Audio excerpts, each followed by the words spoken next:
Does your car vibrate or feel irregular when cruising at low speed?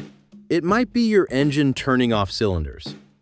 Let's talk about ACT, Active Cylinder Technology, and how to take control of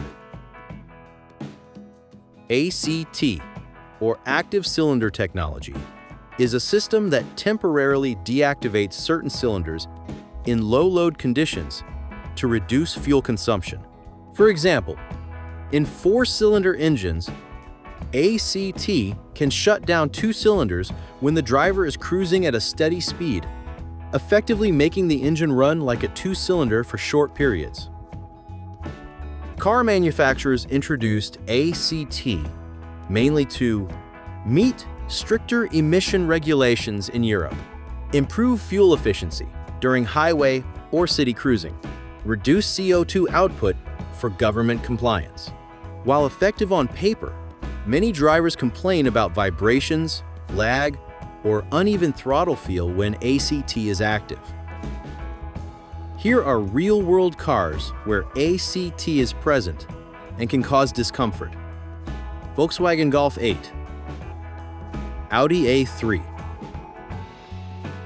Seat Leon 1.5, Skoda Octavia 1.5. Each of these shares the same characteristic: smooth power interrupted by cylinder shutoff in certain driving situations. The good news: ACT can be fully deactivated through ECU remapping only. No mechanical modifications needed. No check engine lights or safety errors. By editing specific maps and flags in the ECU software, ACT logic is disabled, keeping all cylinders active at all times.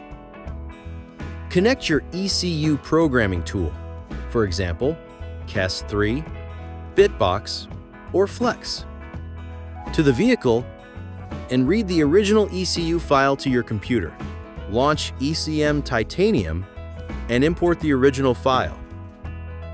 Now that we've covered the fundamentals and understand how the ACT works, it's time to learn how to deactivate the ACT through the software. In the next part, we will dive into the ECM Titanium software, locate the maps, and perform the calibration step by step. The second part of this course is available on our website. Click the link in the description to enroll in the full course and get instant access. I'll see you there.